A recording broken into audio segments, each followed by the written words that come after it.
Connecting to the cloud. Recording. Hello, everybody. Welcome to, I think it's the third Apprentice Worldwide Global webinar. And today we have a special guest, my good friend and ex-boss and a wonderful human being, Mr. Joe Longobardi. Welcome, Joe. Thank you, Hernan. Thank you. Nice to be here. Thank you. And today... I would have preferred that you started out by saying a wonderful human being and a good friend and my former boss, but that's all right. It's okay. I didn't plan this that well. Well, I want to share with you our experience. So Joe and I worked together for a brief period, but the main reason why I wanted everybody here to have the opportunity to talk to Joe and talk a little bit about what's happening in your lives and your careers, and some of the roadblocks that are put by people that just want to take advantage of the system. And here's something important. When we talk about a-holes, or I try to limit my profanity because I'm in Lent, but you can say it later, Joe. The reality is that there are a lot of people in this world that have a different agenda from us. And I say us, everybody has an agenda, right? Whatever is your goal in life and whatever you're trying to accomplish, sometimes is crystal clear to people. The majority of times it isn't. And it's in the interactions with other people's agendas where you can become a little frustrated because you're trying to go in one direction, and all of a sudden you hit a wall, and that wall can be a person near you or a person all the way in the other part of the world, depending on what your job situation is. But what we're trying to convey is how we can deal a little better with these situations. And as an anecdote, I'll share with you when I joined Joe at a bank called Commerce Bank from New Jersey. We had a good chat one day, and I saw in his wall, I don't remember where he put it, but he would put a little sign that said NMA. And I asked him, and I asked Joe, explain to me why you have a sign that says NMA. He said, well, Hernan, sit over here. Let me explain to you this in one simple way. If you follow if you are always aware of these simple words, you will be happy. Letters. You will be a happy camper. You'll have a different perspective in life about work and life. And I thought it was quite interesting. So Joe, why don't you share with the team, and I'll put myself on mute, and go ahead, share about that experience and talk about yourself as well, if you can, please. Sure. Well, thank you, Hernan. Let me give you a little overview of my career. I went to undergraduate school at Seton Hall University, and really didn't know what I wanted to do. So I was a liberal arts major, really a French major, and graduated and got married and was immediately drafted into the Army. So I was like, wow, that's great. But I was in for 4 years and spent 2 years in Germany. I was sent to language school in Monterey, California. And I parlayed that experience in graduate school, which to me felt like a real setback, by the way, when I got drafted. And it ended up being 4 really great years in the Army. And that was one of the first lessons that I learned, that sometimes when you suffer a setback, you may not understand why it's actually good for you, as painful as it might be, as difficult as it might be. And what happened was I did have a job to work in a very large savings bank at the time. as a management trainee, and I never had a chance to start that job because I had to go into the military. But I ended up living in Germany with my wife, and our son was born there, and got a great experience. And while I was there, I had a chance to really think more about what I wanted to do. And I found out about a graduate school out in Glendale, Arizona, called Thunderbird Graduate School of International Management. And I researched it and applied, and it was accepted. And it's a phenomenal program. At Business Week every year, they do a survey of the best graduate schools and MBA programs in the United States. And as far as international programs for a master's degree, it's always ranked number one, number two, or number three. It's just a fabulous program. And there I got all my business credits. And then I started interviewing and became a management trainee at Manufacturers Hanover Trust Company, which was one of the largest banks in the world. And Manufacturers Hanover actually joined forces with, was combined with Chemical Bank, and then Chemical Bank then bought JP Morgan Chase. So that's the predecessor bank.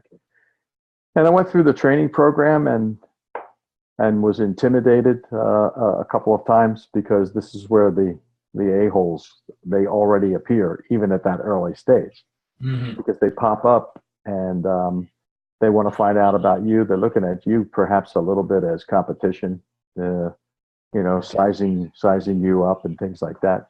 And you hear, well, how old were you at that time? Well, remember, I spent 4 years in the military, so I was 25 at that particular point in time, with a wife and a little boy. So I was really excited. It came from a small town in New Jersey, and here I am on Park Avenue, and it was really fabulous. It was very exciting. The first thing is, like I said, a couple of people, I'm a Wharton grad, or I'm a Harvard grad, or whatever, and I expect to be, in 10 years, I'm going to be president of the bank. And I'm thinking, holy crap, man, I this is going to be really a lot of fun to see. But again, you bide your time, you work hard, you do what you've got to do. And it's amazing how things just float to the side, and then you keep on going.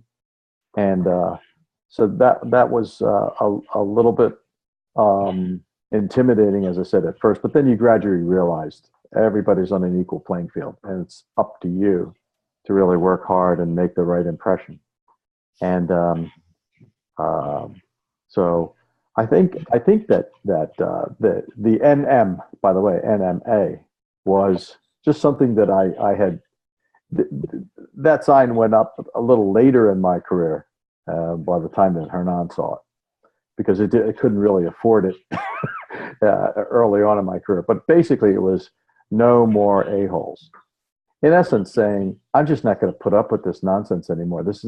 If I'm really unhappy and I can't do anything about it and I'm trapped, I know myself, if I'm really honest with myself, I know I'm doing a good job. I know I'm doing a good job. But somebody, that's my cat back there. But if somebody doesn't want to recognize that for whatever reason that it might be, there's not much I can do about it. So you got to be true to yourself. And I also learned something very, very interesting too. And that is that more often than not, in your personal life or in your professional life, when somebody gives you a hard time about something out of the blue, and you're like, whoa, where'd that come from? You have that feeling. Where'd that come from? Could be a sales clerk, could be at a doctor's office when you're just treated horribly, and you realize that has nothing to do with you. It has everything to do with them. It's not you. And that translates really, really well into business as well. When somebody's just having a bad day, they're going to take it out on you. Or there's somebody, they're upset about something, they're going to take it out on you. And they're just being an a-hole. And you got to give them a little break. Give them a chance to perhaps come out of it, because if you know them well enough, you know that, well, that's not how they really are. On the other hand, if they're a professional a-hole, everybody knows it, and they really know how to manage up, they're dangerous. They're really hard. That's a very hard situation. And I ran into that on more than one occasion in my career. I've worked for, as I said, J.P. Morgan Chase. I worked for National Westminster Bank, which was one of the big UK banks. I worked for ABN AMRO Bank. And I worked for Commerce Bank with Hernan, which then was bought by TD Bank. And all of them were great experiences in many different ways. But the first experience with Manufacturers Hanover, which was J.P. Morgan Chase, was really the best experience. But mainly because, and this is where the a-holes are created and where they really flourish. When you're in a really tough and competitive environment where there's a lot of pressure, they're kicking and screaming, they're doing anything they can to get ahead. And whereas if you're in an environment where things are really moving fast and it's great, there's growth, and everybody's making good money for the institution, for the company, and you're working hard, you got your head down, and you're conscious of the fact that you're not working so much for yourself or for your boss, you're working for the shareholder, especially if it's a public company. And so it's really difficult sometimes. And sometimes you run into situations like Hernan has and like I have, where it's like, nah, it's not worth this anymore. Not worth it. If they don't see the value in me and I can't get around, I'll go someplace else. I'm happy about that. And I'm not going to turn around and dump a desk over or take the keys off of the keyboard or do whatever. I leave with my dignity intact, and I'm happy to move on and say, well, that was that experience. And you grow and you learn from it. There's a book that was written a number of years ago. This is a long time ago, and now I'm going to forget the name of it. Oh, gosh. I'll remember it before we're done. And it all had to do with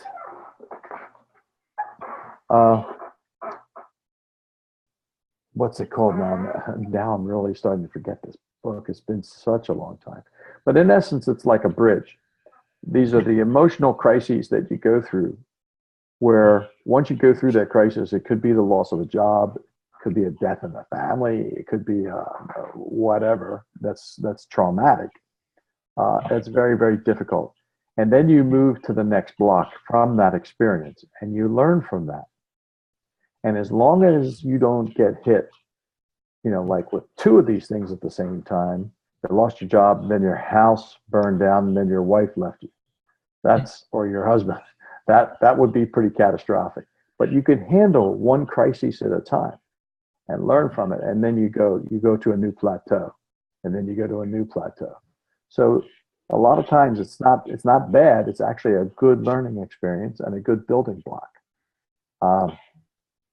But I think the most important thing is to really be true to yourself and know. Because if you're not doing a good job, or you're not comfortable, and you're not performing, or for whatever reason it might be, that's pretty important. But you also know when you are working hard, and you know that this person is just they're for whatever reason they're afraid of you, they're jealous of you, and you wonder, why are you jealous of me? I don't want your job. I just want to do a really good job, and I want to move ahead and take care of myself and my family. And some people won't permit it. They just can't do it. Hernan and I had a boss that came in, and he had a reputation for being an excellent technician, a really good banker. And in fact, he was a very good banker technically, but he had an unbelievable reputation as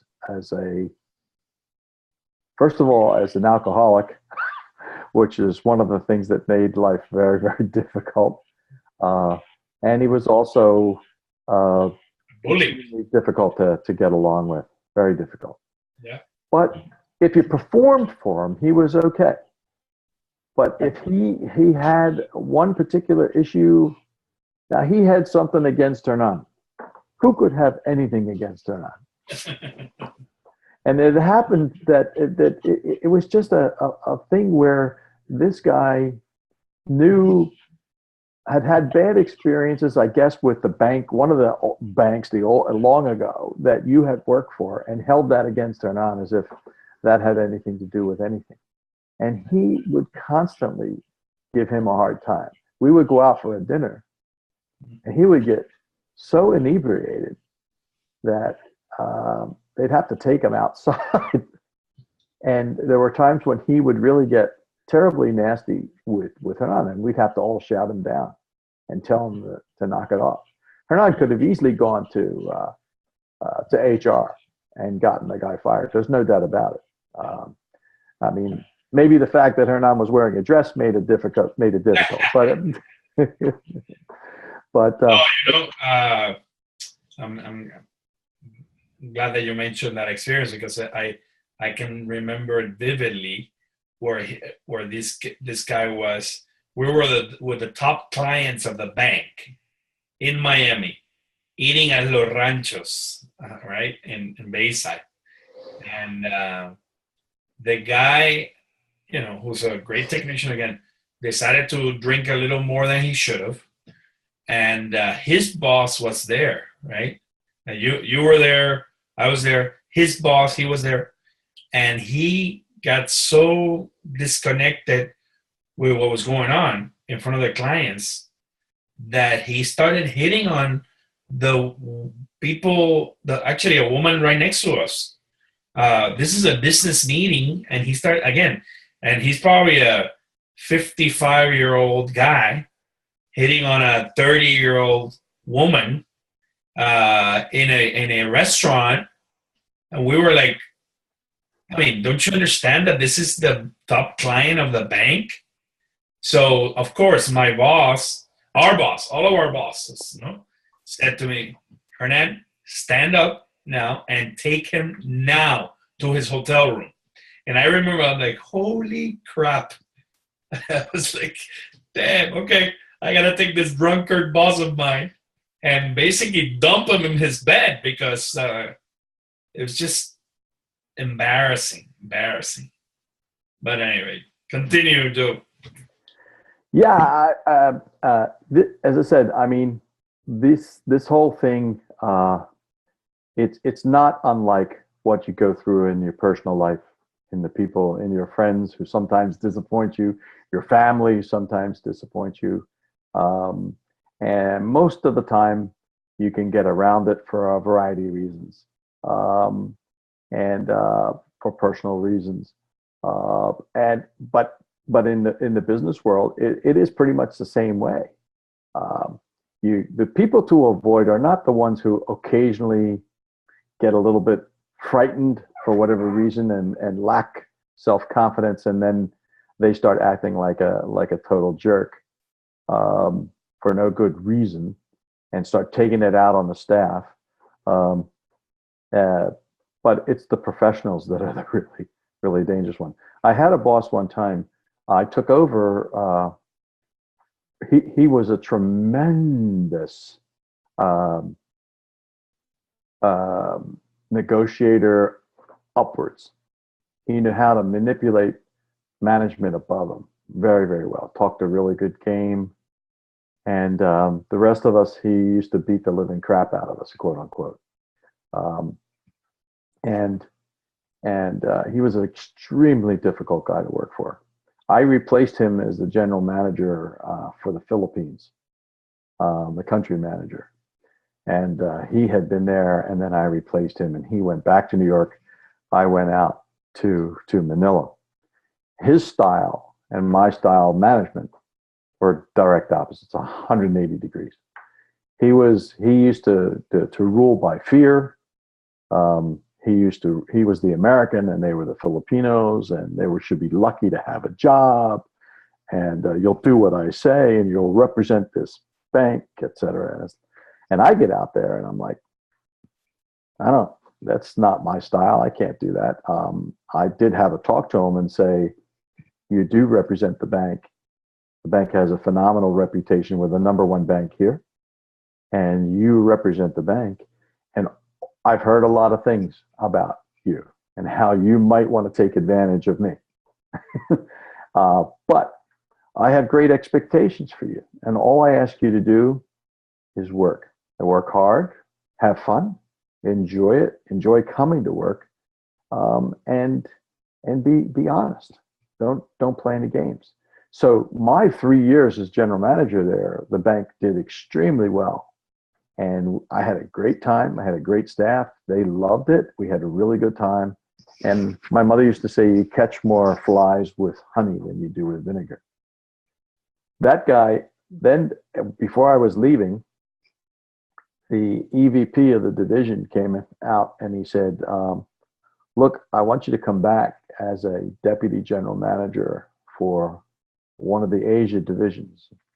And I said, oh, okay. Who am I working for? And he said, I'm going to ask you to take the job as the deputy to David. This is the same guy. I'm like, no. So it was okay being out there in Manila. I wasn't working for him then. And so now I'm going to go back and he's going to be my boss. I'm going to be his deputy. And I said, John, I don't want to do that. And he said, nobody wants to do it.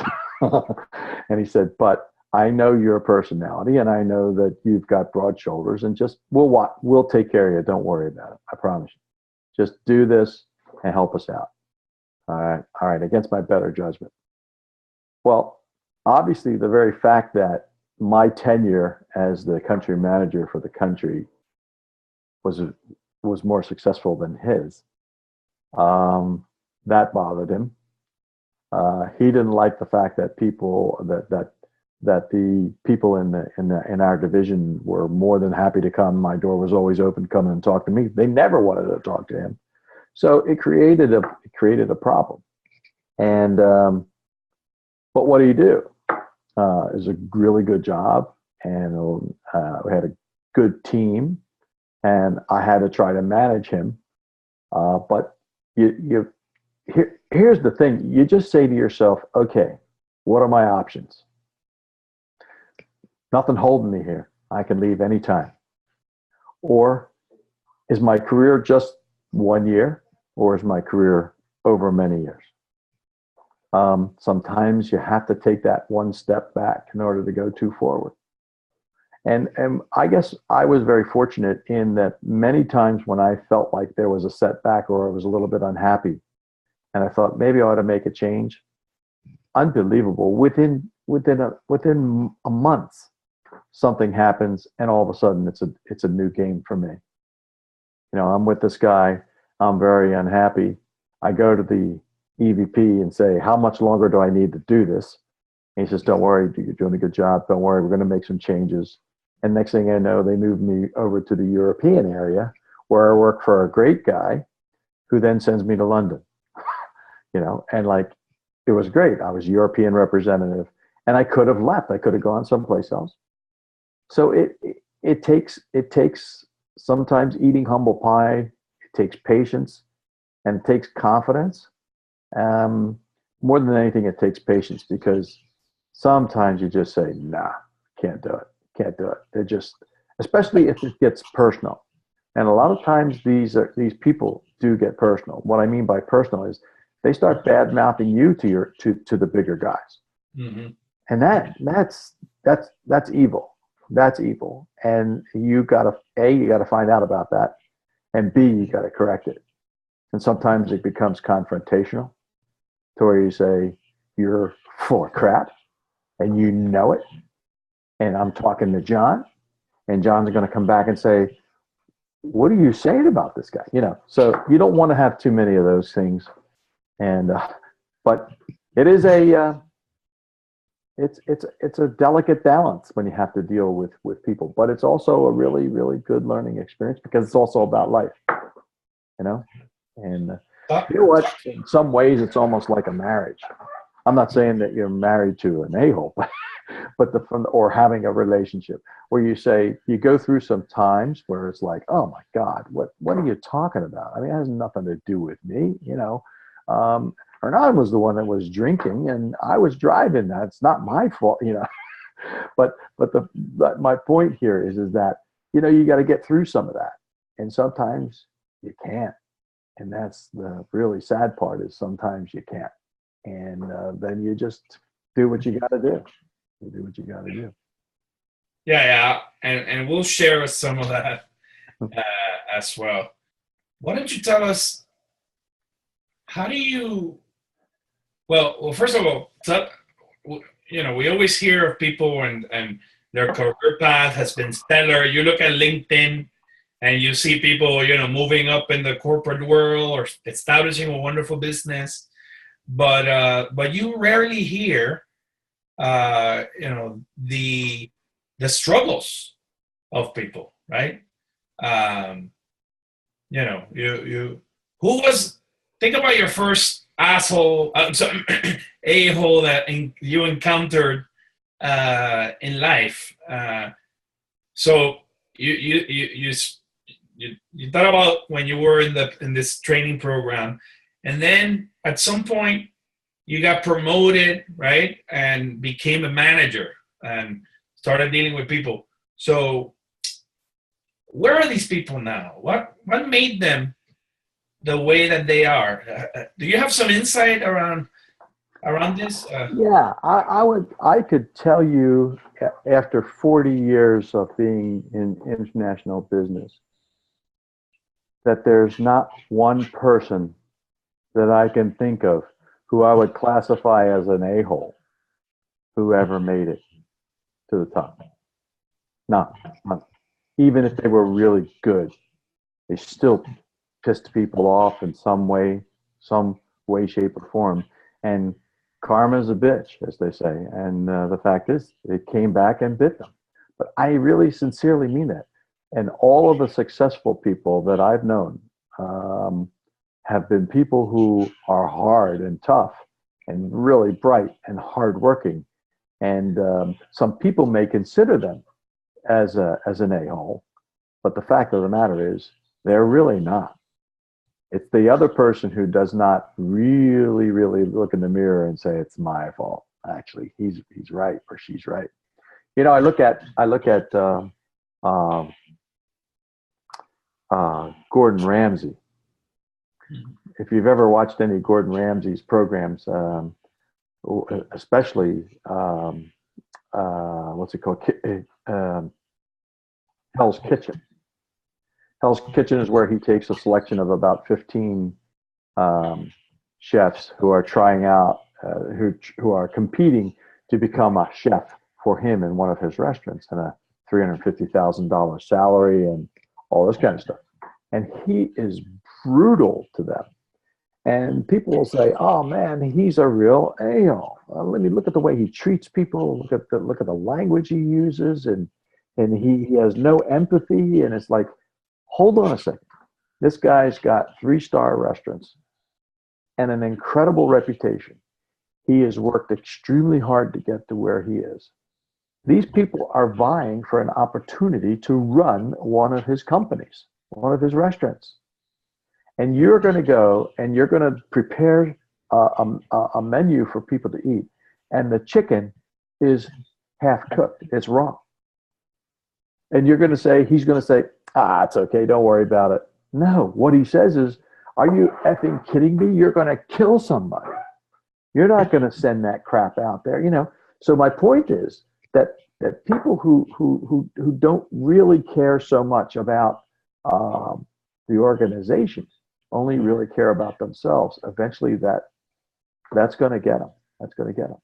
And so in answer to your question or not, none of those people really went anywhere. Now, they may have gone off on their own, work on your own, and be able to, you know, be a day trader and make a lot of money. But that's different. When you're in an environment of other human beings, you need that help. You have to treat people with some dignity, and you have to be fair, and you have to be open and honest. Give people an opportunity to improve.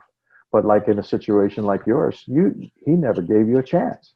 You had everything to prove, everything to give, and he was sorry, he was just he was gone. You know, he was Yeah, yeah. We'll share about that in a little bit. yeah. Uh, I'll talk about Jerry. how about you know, one of the things that I do hope for in life, and it's that I keep eating the humble pie, right? Because that sometimes happens. You know, you go in this skyrocketing career where you're the center of attention to very many people, and your ego becomes, you know, bigger and bigger, and then you start losing touch of reality and becoming an a-hole yourself, right? I Uh, made a note of that. That it was extremely important that you don't become the a-hole. You have to avoid that moniker. And that can happen exactly that way. You know, the best bosses that I've ever had are people who had tremendous self-confidence.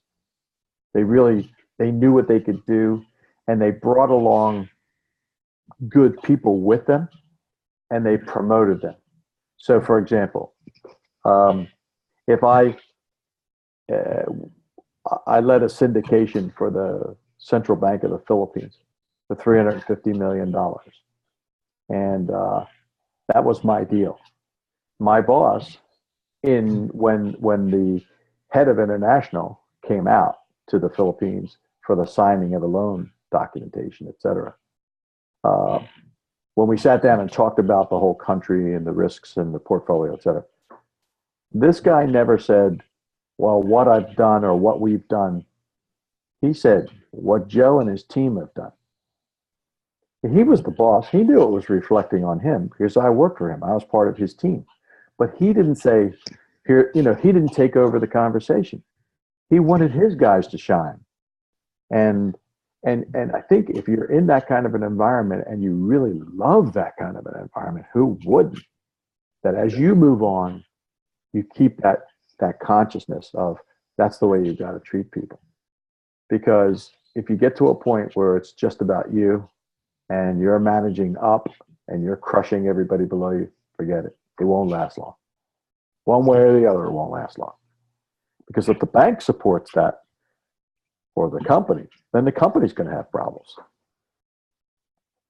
So yeah. So it's important to realize that as you move up also in your career or in your business starts doing really great, and that you never lose touch of who you are as an individual, what made you who you are today, or you know when you started.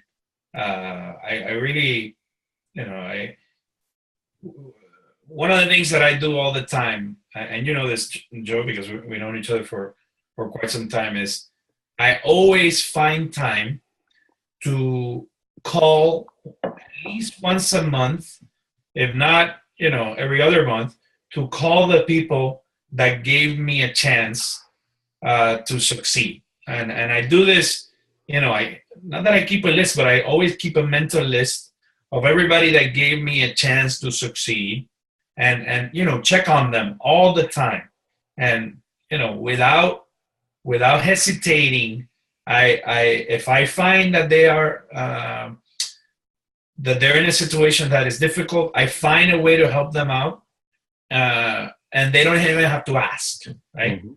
They don't even have to ask. And we've been in that situation before, where now you have your own business, right? And whatever I can do to help you, I will. You know, we trust each other so much that it becomes natural, right? It becomes, you know, we build this relationship that I trust you 100%, you trust me, and it's a beautiful thing that we establish this mutual relationship based on trust and treating each other with respect, you know. And I think respect has a lot to do with you know, the whole formula of being an asshole, not being an asshole. So. Very true. I mean, you got to stay grounded, and that's so important to remember where you came from, and you know, There are a lot of other people that you're working for, and there are a lot of people who are working for you, and you can't lose sight of it. Um, but it's not always easy. It's actually it's never easy, because I remember one time we had a presentation from a Harvard business professor, and he came in and he was really good. He had some pretty radical ideas. He said, for example, he didn't like the whole idea of titles. He said, you know, you walk in and you present a card to a potential client and says vice president or senior vice president or whatever. Doesn't really mean anything. Doesn't mean anything. He said, but what if instead business cards had on them, what was your personal contribution to the bottom line of the company in the previous year? So he gave the example, here's a young 23-year-old who comes in dressed very nicely, and you know, she makes a good presentation, and the guy sitting there is like, yeah, I've heard it all before. And he says, you have a card, and she hands him the card, you know, and it says Patricia Utley, $6,304,002. That was her contribution to her company last year. Now the guy's like, wow, hey, have a seat. Let's talk. This gal obviously knows what she's doing. She's making money for that company. She's got good ideas. She's got customers who trust her, customers that rely on her. And the point being that you can't rest on your laurels. You got to keep going. The other thing that he did when he talked about personnel is, and he said, you know, Hernan does all the work. Hernan goes out, he gets the deal. He does the all of the analytical work. Here's the product we can sell. Here's how much we're going to make. Here's the protection we're going to have. Here's how the client's going to use it, and recommends. Then I stamp it. Good, approved. That's all I do. I just stamp it, approved. Hernan does all the work. And the thing is, it's the Hernans of the world that we really need, not the idiot who sits there and just does the stamping. There are a lot of SVPs. And so he said, what I recommend to companies, and very rarely will a company do it, it's too hard. What is, they'll do a reverse performance review. Hernan worked for me. He reported to me. I did his reviews. And what he said, this Harvard professor says, now he should review you. Danger. You know, because if he says, you are an a-hole, let's start from there. Now we have a major problem. Unless I'm big enough to say, really, that's your first impression of me. And Hernan says, yeah. And I'm going to say, tell me why. And if he's honest, he'll tell me why. And then I have to reflect on that and say, wow, man, yikes. I never realized I was treating people like that. Very few people will do that. They'll just say, get out of my office, you're done, you know. But the fact is, if you're a grown up and you have enough self-confidence, I want to hear what he's got to say. I want to hear what he's got to say. I want to hear him tell me how I can be a better manager and how I can motivate my staff more. And that goes all the way down the line. If you're on a company softball team and you have a manager who happens to be one of the people that works in the same company, and they're just doing a bad job, you know, sometimes it helps to be able to say, hey, coach, you know, do you ever think about maybe just doing this or that and the other thing? So, yeah, those are hard, and when you're dealing with so many different personalities. And some people are in the wrong jobs. Some people are having so many problems outside. It's just life. It's just the way it is. And it's hard.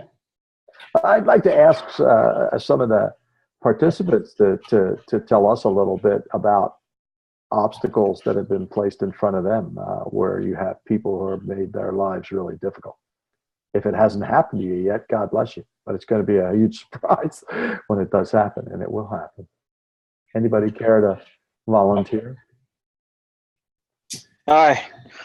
Okay. So, well, I had an experience about some coworkers, and it wasn't really a team leader, but it was a team part of a it's a team member, more of a team member, Mm-hmm. and yeah, definitely in that it fits the presentation name.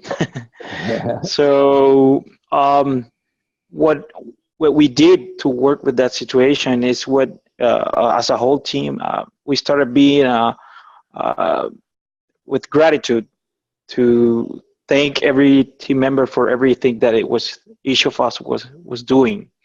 So instead of piling up on the person to claim what he was doing wrong, we started being grateful for what he was doing right, That's and excellent. that definitely worked towards him being a more participant in our tasks, and also um, making a better performance as a team.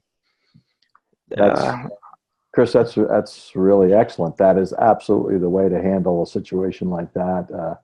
I think as you build as you build teamwork and everybody shoulders the load, complimenting somebody and making somebody feel like they really belong. I mean, that's really excellent. And there's a lot of ways that you can handle that. You handled it. You and your colleagues handled that, I think, really, really well. yep. Thanks. Mm-hmm. There's another situation. Have you ever been in a situation where you're in a team and you are working absolutely like crazy? You have your head down, you're concentrating, you're trying to do it, and they don't like it that you're working so hard, that Mhm. you're so dedicated, because you're cutting into their time when they want to go and have some beers or they want to do this or that, and they take it out on you. That's a nasty situation. That's a tough one. That's a tough one. But you know what? You don't report to those people. And as long as the person above you sees you're really working hard, when they come in the morning, you're there. When they leave in the evening, you're there. You're producing. You're hitting your targets. You're putting all of your requirements on their desk when they say they need it.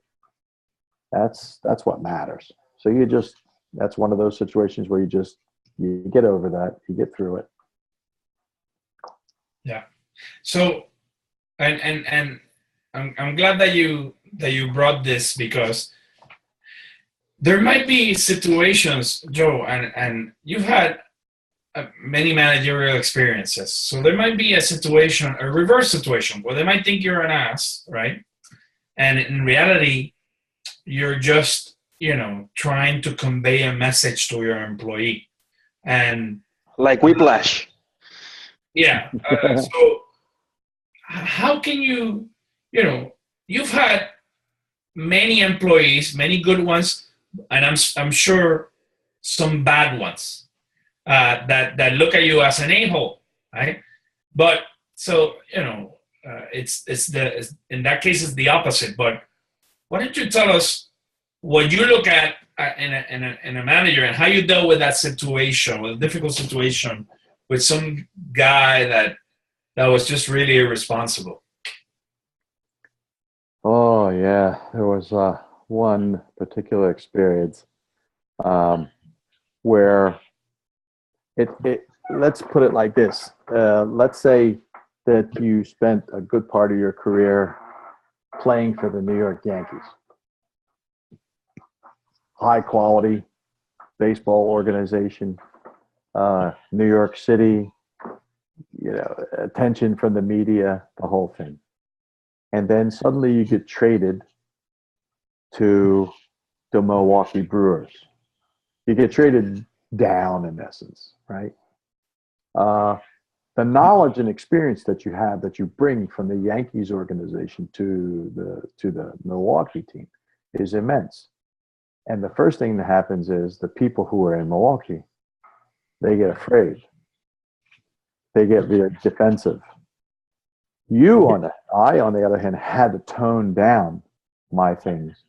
And when I went to my first meeting, I remember, and they asked me for my opinion on something, and I gave it. They were like, "That's a really cool idea." And I thought, "But we've been doing that for 10 years." But I didn't say that to them. I was just like, "Well, thank you." So the thing is, once I got into that organization and took over a very difficult situation where people were not performing at all, the particular division was not performing, and that's the reason they brought me in. And one of the things I had to do was I had to move the old timers, and they were younger, but when I say old timers, but the people who had been there for a few years, and I had to move them out, and I had to recruit from outside and bring in professionals. Wow, that was a toxic atmosphere. They tried everything. And here's what they did. My deputy, the guy that I brought in, they set him up. This is serious stuff. He went on a business trip with one of these women, and she basically set him up. And they came back and complained to HR. I didn't know anything about this. HR calls me down, tells me about it. I'm like, "You got to be kidding me." They said, "Isn't he married?" I said, "Yeah." And the HR executive said, "You know what really bothers me, Joe?" He said, "When I confronted him with it, he didn't defend himself. He defended himself with like, 'Well, that's not true. I don't know what she's talking about. I never did anything,' and blah, blah, blah." Instead of saying, "Are you out of your mind? You know, I have a reputation. I am married. I do have children. I would never do," he said he didn't get like that. So that was suspicious. So they ended up getting him fired. They got him fired. Okay. And they moved this one particular person out, but then the rest of our friends were still kind of there on the fringe, and they continued to make it difficult. Well, you know what? That was not really that big a problem because I was getting production out of the people that I brought in, the professionals, and eventually we got rid of all of these slugs, and we were doing fine. But then what happens is when something gets out of control is your own boss gets fired. And now the whole group of a-holes moves in, and they don't like what you're doing because they're afraid. They don't understand your business, and they start listening to some of the other people, the old timers, quote unquote. So this one time, I really went off on a couple of the people, and so they complained. So I got called into this executive vice president's office, and she said to me, "What are you doing? What are you doing to your people? I understand that you said this and that they can't do that and blah, blah, blah." And I said, "Listen, I would much rather come into you with myself and my whole team, scratched, bleeding, hoarse, absolutely in disarray, and say, we're 38% over budget, than to say, instead, we didn't make budget, but everybody's happy. We have cookies every Friday. We go out for beers on Monday nights, and the team is so happy, but unfortunately we're 38% under budget." She didn't understand that. She would rather have had it to be kumbaya, everybody's happy. What do you do in a situation like that? And I thought, I'm not doing it. And eventually they found a way. And the HR manager, the same guy, he said, "I'm so glad that you're going to get out of here," because they gave me a package. And I'm like, I'll take it. I was happy to get out. That's one of those situations where when they start ganging up on you, you're dead. Then you can't do anything about it, So some things you can handle, some things you can't. Does that answer the question? Yeah. And I guess I came to the point now. We're coming to the point now where I share a little bit of what's happening to me. And Joe, you and I have spoken about it. So I've been a banker for many years, since 1994. I actually started in banking in 1992 when I started working at Merrill Lynch as a broker assistant. And yes, I do look young, but I'm not that young. But the one of the things that I can tell you from the bottom of my heart is that 90% of my bosses have been tremendous, amazing, great mentors, people that I still look up to and that I talk to all the time. These are my board of advisors, right? The way that I look at it, and I talk to them, for different things at different times, and I attribute a lot of my success to listening a lot more than talking. And although I do a lot of the talking when it comes to being, a sales guy, and somebody wanted to listening to my product, but the reality is that how I moved up in my career has been because I listen to my friends, the people that care about me, that I've been loyal to with my productivity and my charisma. So, and that's something that I learn a lot from you, for example, right? When we work together, how we work was tremendous, because I would do my job, you would tell me, Hernan, dial for dollars, and I would call people up, and I would see and visit and bring the packages, and then you would deal with the people inside the office, and it worked. The circular thing that we were doing was working and worked for us. And the same thing with my bosses at Bank of America, where they just asked me to do stuff and I did it, right? I didn't, no questions asked. And when I asked them for support, they came through as well, which was great. But then you have the people who are playing these politics inside, because they either, two things, and these were the two people that I had bad experiences with. One of them was, and it just so happened to be the same bank, just pure coincidence. I worked at Wachovia, and I got promoted to run the structured trade team for Latin America at a relatively young age, 30, 31. And I was a vice president at that time, reporting to Ron Havercorn. I don't know if you remember Ron Havercorn, who used to work at ABN AMRO. That's a Dutch guy, tremendous guy. They told me, Hernan, you're doing great. You're doing tremendous, Hernan. I like it.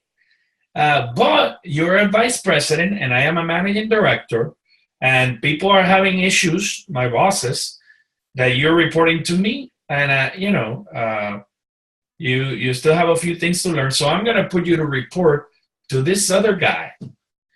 And this other guy had already somebody lined up for that position where his boss put me there for. So that was the beginning of the end, of course, because he made my life miserable until he found a way he couldn't find a way, because I was, producing double-digit results for the organization. And he just decided not to pay me a bonus that year. And he said to me, Hernan, you can stay here, but I'm putting this other guy as your boss, which is the guy that he wanted to bring. So he found budget to bring the other guy, brought him in. And obviously, I said at that time, after 6 years working in the organization, I said, you know what? I put up with enough abuse from this guy trying to get me out. I made a few calls and left. And that was one experience. The second just happened to me last week. And, as I am building, I do many things, but one of the things that I take very seriously is the work that I do in banking. Last week I was fired from my job, and I've been 2 weeks, well, probably since October, trying to find a job. And, I don't share that with the rest of you, but it's been a rough period in my life because this gentleman that I work for and was my supervisor at my office, he has been at the bank for 26 years. When I joined the bank because he did something pretty interesting. He took me for dinner, me and my wife to dinner, and I thought it was great. I thought it was a great dinner. Joined the bank because I thought I was being a good judge of character, when in reality, Claudia Helguero, right? Claudia worked with me at Bank of America. She had the position right before me. She told me, that guy's an a-hole. I cannot stand him. I've been here it took her 9 months to realize quickly that the guy's an a-hole. And then I went to Mike Dwiggins, who was the one that recommended me to the position, and said, oh, you know what? But you have a different personality, Hernan. And then another lady that worked with me at Bank of America said the same thing. Sorry, I had to put some people on mute. And Hannah, who worked with me at Bank of America, same thing, told me the same thing. But little by little, I realized that what he wanted, his agenda, was to take control of the whole process. It doesn't matter if you had another boss. He needed to have 100% control of what was going on. And he was pissing people off all over the state of Florida. And I would go to these meetings in Jacksonville, Orlando, Tampa, and the people didn't want to do business with my division because this guy, they couldn't stand him. And because I reported, quote unquote, to the guy, they couldn't stand me either. So it took me a year to try to do business in that division. And then after a year, they started sending business. But that was a year too late because he started a campaign and started blind copying my boss on stuff. And he was just upset that I wasn't doing what he wanted me to do, which was to do some cold calling. When in reality, I was brought in to take care of the larger accounts of the bank and make sure that we did business for them internationally. That's what I was brought in. But he wanted me to bring new accounts because those accounts he can control. The other ones were in the commercial banking offices. Those are not his. So, I started in January 2015. By October 2016, I was put on probation. I'm like, you gotta be kidding. Why am I being put on probation? No, because you're not gonna make your numbers. Okay. So I normally, my bonuses are pretty decent. So of course they brought that up in October because that's when the bonus decisions were made. And I got zero bonus, right? Which I normally, we save some good money, and we pay our bills with a lot of that money. That's why I work very hard for. Zero. Three people that I referred deals to in my organization did the transactions. They got paid, and I didn't get paid anything. Right. So that was the first thing that upset me. Second thing is, in January they announced the restructuring of my bank. I go, well, perfect. Now I'm gonna get rid of the a-holes. Big mistake. The a-holes don't want to lose. So they could not, because I didn't follow the instructions to the T, they could not live with me there, and they were going to eliminate me from the position before there were positions available for the rest of the team. I mean, they themselves might not have a position, but they just decided to, let me go. Now, that was one of the happiest days of my life. And you'll probably wonder, how the heck is this guy telling me that? He just got fired, never been fired in my life, top producer with a great career, and one of the happiest days of my life. The first thing that I wrote to my friends is free at last, because I got out of that situation. And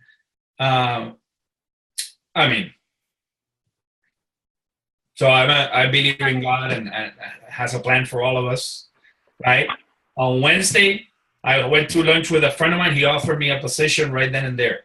And on Friday, I had an interview, the fourth interview with a bank. And today I got an offer to work at a bank as the head of correspondent banking for a bank, up and coming bank in Florida. So why do I tell you all this? And I'll shut up because there's many people here. Like Joe, which I love to death. He's my mentor and good friend. It doesn't matter what happens to you. I mean, from the bottom of my heart, what I tell you is to always do good to others. And simple. You continue doing good to others without letting anybody get you in a different direction. And at the end of the day, it doesn't matter when, but it'll come back to you. And in 10 years, whatever you did for a person now, in 10 years, that person is going to come back to you and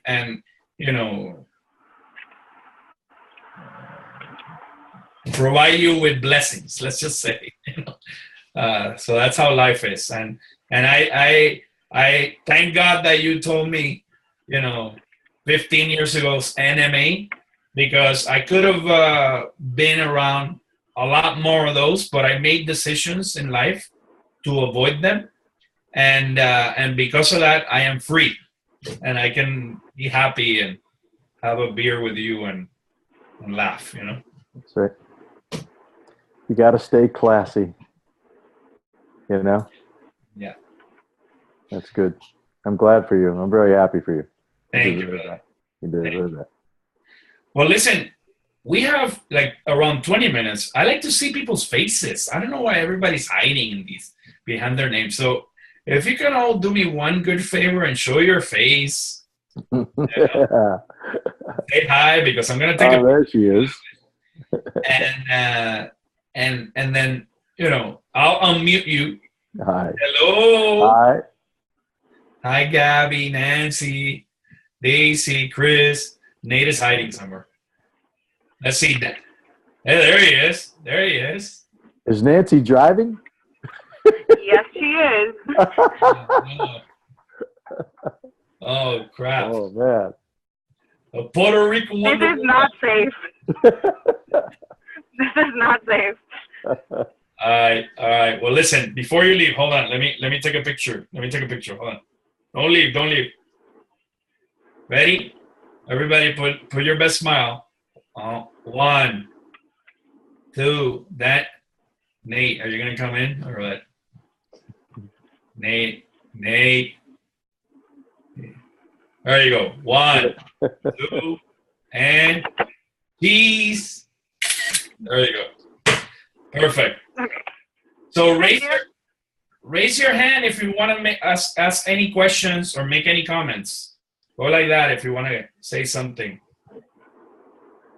What do you think about what Joe shared for wow? Anybody? Let me pick on you. How about you, Laura? You want to start? I knew it. I knew you were going to start with me. Well, I just heard that you said that you need to manage the situation as classy as you can. When you are working with an a-hole. So I wanted to know, how do you think, like, which way will be the classiest way to do it? I mean, like, just ignore him or talk to him, or like maybe a couple of ideas. Yeah, I think it's important that you stand up for yourself.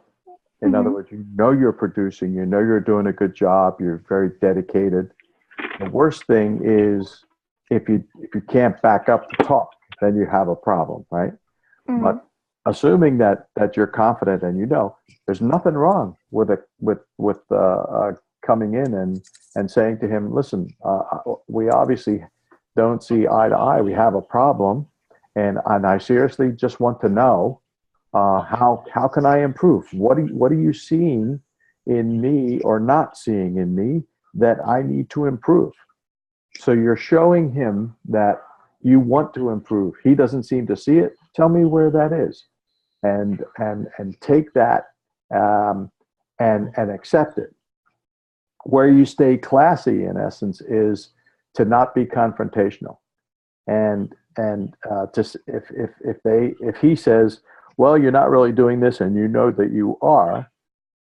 There's nothing wrong with saying, well, does this count? The fact that I did this and I did that and I did that, and you're not even considering the other business that maybe is not being seen in our division, but that I've referred to other divisions for the company that is good. So the idea is not to get defensive, but to actually meet it in a very adult way without emotion. That's really, and that's hard to do. I'm Italian. You know how hard that is not to use emotion. So, yeah, well, you're talking with your hands.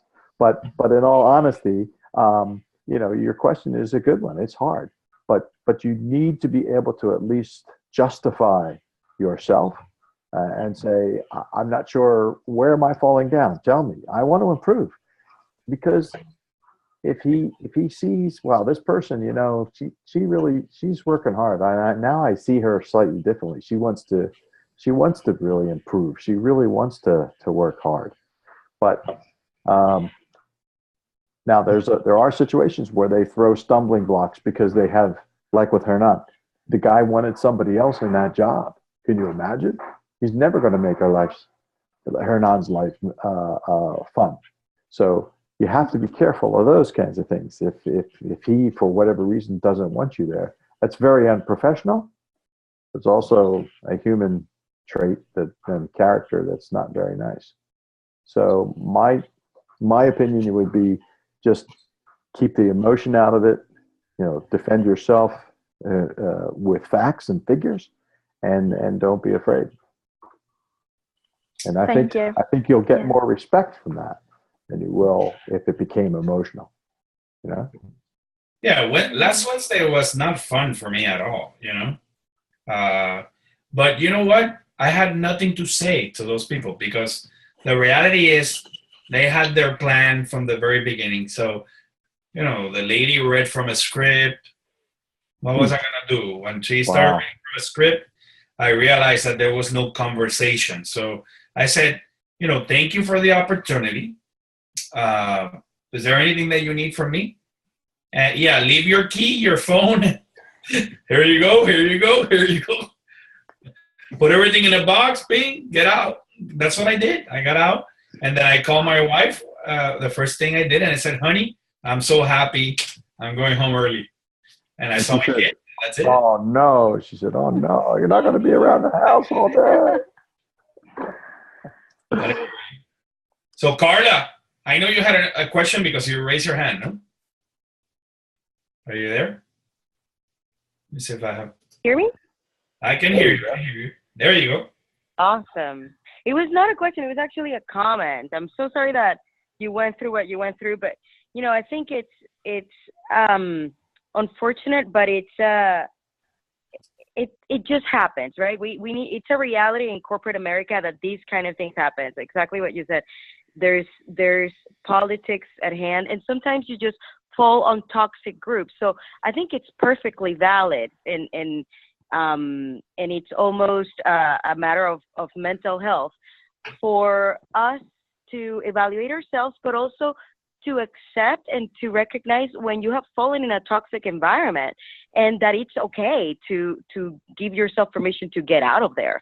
Because what it does, I've fallen into that a couple times, and I am an incredibly resilient person, as you know. I mean, I have really good disposition, and I'm a really fun person, but being in a toxic work environment really does take a toll on your confidence, on your long-term performance, on what can happen to you and your career and yourself, 5 to 10 years from now, because that's how important your confidence is in your career and for your performance, etc.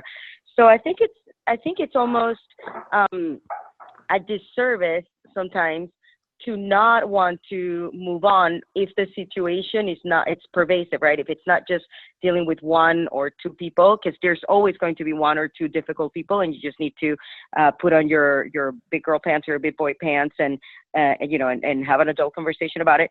But if you end up in a situation where it's pervasive, where the culture is toxic, where you know everyone's out for themselves, where you know that you know, people are looking down for you even though you're doing your best, where there's no positive feedback, you know, that kind of thing, and it's and you don't see any change, and you see that it's kind of coming from several fronts. Frankly, you know what? Just kind of remember where you're going in the long term and take what you can from that position, learn what you can, you know, make the connections that you can, and remember what you have contributed in order for you to build up to your next step. And don't forget your end goal, and move on with your chin up. That's happened to me in the past, and you know, 5 years later or 2 years later, when I look back, the people that were toxic are still where they were when they were toxic. They haven't moved much, whereas I have improved in my career much. So, you know, I think it's important to see things with a long-term perspective and to give yourself permission to move on and not be trapped by the current situation. That's really excellent, Carla. That's an outstanding overview and summary of it. And as you were talking about that, I was thinking to myself, the perfect litmus test has always been for me and for so many of my friends, and certainly for Hernan, is you just say to yourself, do I really enjoy going to work every day? Or is it like, crap, I got to go in there again. And there she is, she's going to be complaining, and there he is, he's going to have this kind of a, you know, and it's like, I can't wait to get out of here. Boy, when you start having those feelings, it's time to really look around, right? Right. Yeah. Oh, no, great advice. And, you know, what I do, and clearly is my simple strategy, is I surround myself with good people, right? I eliminate enemy, right? Enemy, which is how we started this conversation. I completely eliminate the A's and surround myself with class act people that are hardworking, you know, trustworthy, and that are doing the right thing, right? Yeah. More of those people in my life is what I want. You know, I was going to say 100%. One other thing.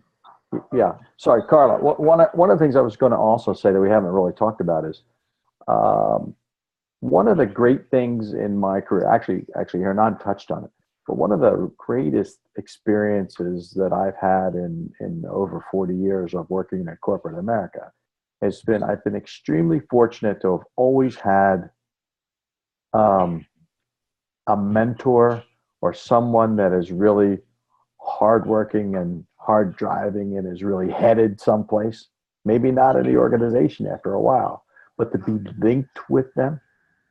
And that can be a dangerous game because there are a lot of people who are a-holes who hang on to other people for whatever reason. But it's really, really good because those people can mentor you and they help you, and you can unload to them, and they have the experience to be able to say, well, don't worry about it. He's a short timer. You're better than that. You're going to go right past this guy, and you're going to just chalk it up to experience. Don't worry about it. And those people, you know, look for them. And if you have a chance to where they could become a mentor, and you can sort of quote unquote ride their coattails, and I mean that in a very positive and productive way, boy, that's when it's really fun. And you know, Jack Welch from GE, who made GE incredibly successful, had a whole cast of those guys and gals who went on to run divisions or run other companies, and that's that's when it really gets fun. That's really, really fun. We are blessed to have this organization that we created. You know, we are creating to support each other in our career. So, you know, I'm so happy that I have you in my lives, and you know, you can always count on us to support you. And you know, this all started pure coincidence, helping one guy, we ended up now a lot of people. So I'm just, we'll continue. And from, Gabby, which is the most recent sponsor, and Gabby's kind of quiet, but she's not quiet at all. And Carla, who's now in San Francisco, which I love dearly.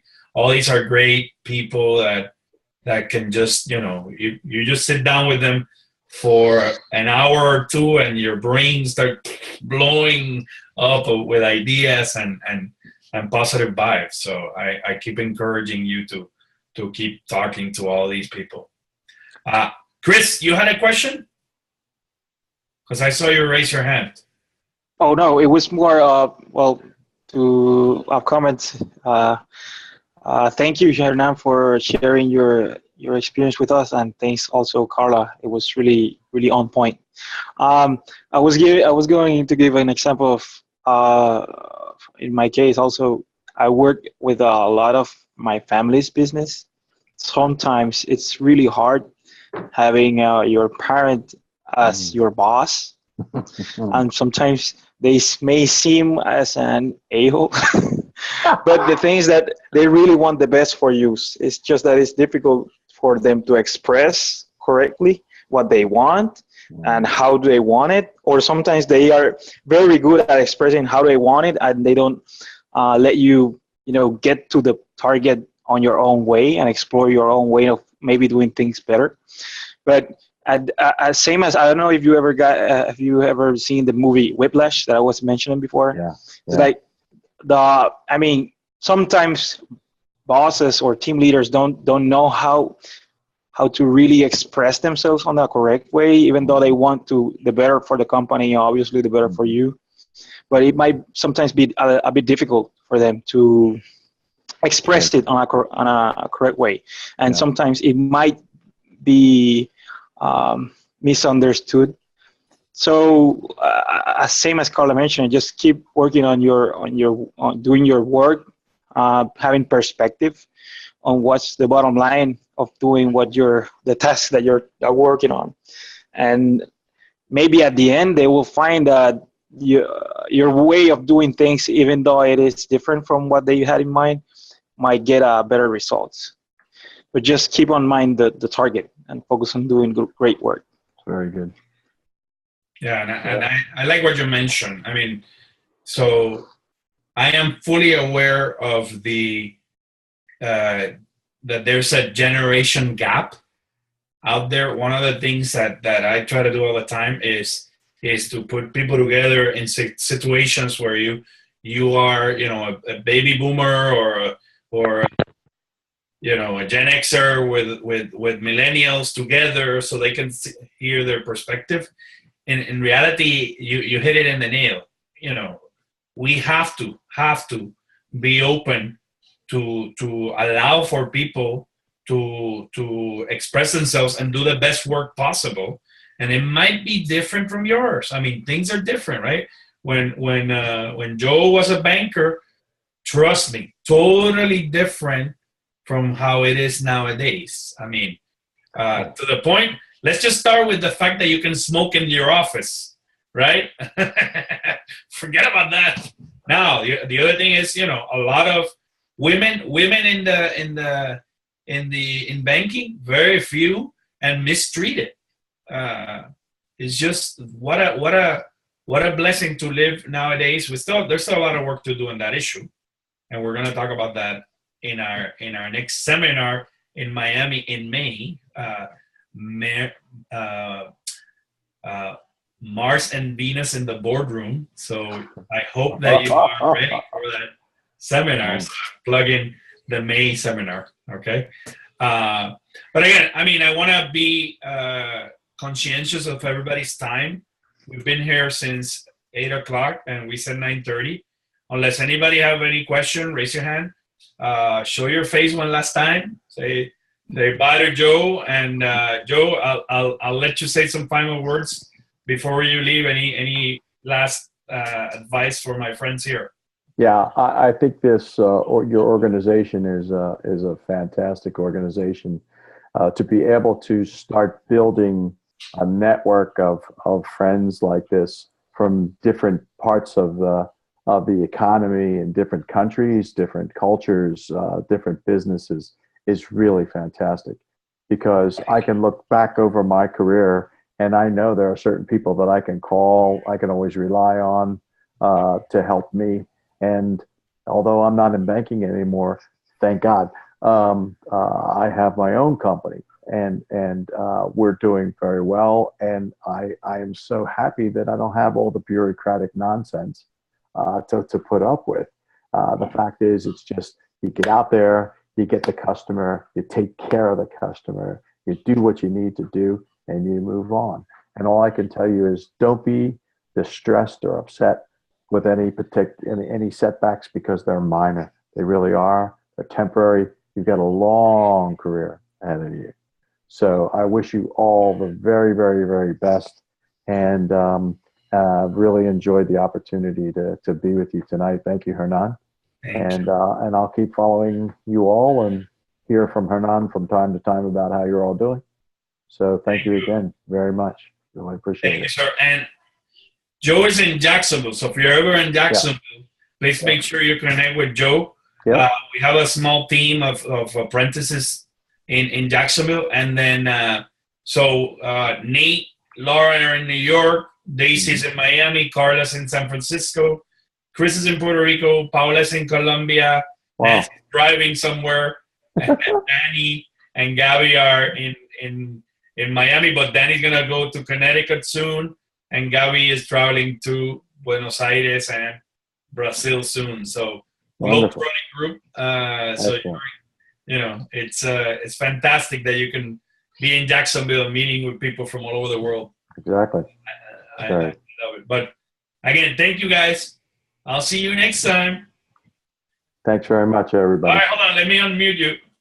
All right, I unmuted all of you. Thank you. Have a good night. Thank you so much. Thanks, Bye, everybody. guys. Thank you. Thanks, Hernan. Hey, bye. Have a good night.